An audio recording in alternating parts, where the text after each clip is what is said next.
Monsieur le député de Bordua. Monsieur le Président, la situation au centre jeunesse qui a cours à Laval depuis plus d'une semaine est préoccupante. Nous constatons que des jeunes femmes sont les victimes de proxénètes et de gangs de rue. Mais cette situation n'est pas uniquement limitée aux jeunes femmes qui fréquentent les centres jeunesse. Les jeunes femmes de tous les milieux sont sujettes au recrutement des gangs de rue.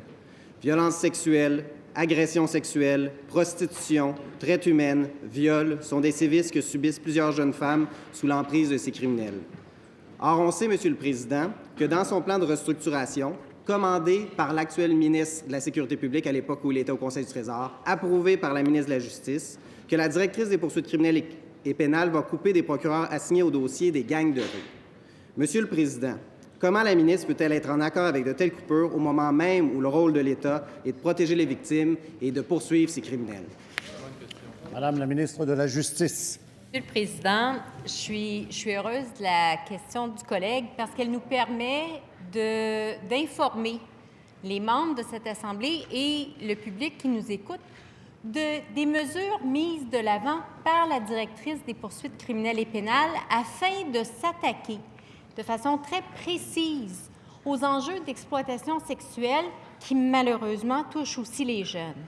Le 21 décembre dernier, la directrice des poursuites criminelles et pénales a avisé l'ensemble des corps policiers ainsi que les membres de son équipe de la mise sur pied d'un comité destiné justement à assurer une veille de la jurisprudence, à un encadrement de la formation aux procureurs et a désigné dans chacune des régions du Québec un ou une procureure chargée des dossiers d'exploitation sexuelle.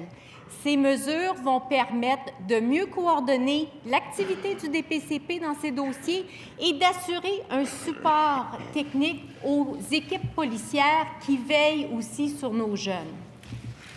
Première complémentaire, Monsieur le député de Bordua. Le Président, c'est qu'au point de presse, il y avait une absence de marque, celle de la ministre de la Justice. Ce que la ministre nous explique, là, c'est qu'on fait des comités, on met en place certaines situations. Mais ce qu'il faut dire, Monsieur le Président, c'est qu'il y a moins de procureurs du directeur des poursuites criminelles et pénales qui vont s'occuper des dossiers de gangs de rue, Monsieur le Président. Il y a une coupure du nombre de procureurs. C'est dans le document qui a été déposé par la directrice des poursuites criminelles et pénales lors de son audition au mois de novembre dernier. Donc, comment la ministre peut-elle être d'accord avec le plan de restructuration qui coupe des procureurs destinés aux gangs de rue? Madame la ministre de la Justice. Monsieur le Président, je pense qu'il est important aujourd'hui, c'est que de savoir qu'il y a des équipes destinées à s'occuper de ce fléau qu'est l'exploitation sexuelle. Il n'y a pas un dossier qui est mis de côté, mais ce dossier-là, Monsieur le Président, est pris en charge d'une façon extrêmement rigoureuse par la directrice des poursuites criminelles et pénales qui, pour l'information du collègue, a débuté dans la carrière justement en traitant des dossiers d'exploitation sexuelle qui touchaient les jeunes. Alors, non seulement la directrice, Maître Murphy, a une attention particulière, une connaissance du milieu, mais elle a aussi mis en place des équipes qui vont aider et travailler rigoureusement sur ces enjeux. Deuxième complémentaire, Monsieur le député de Bordua.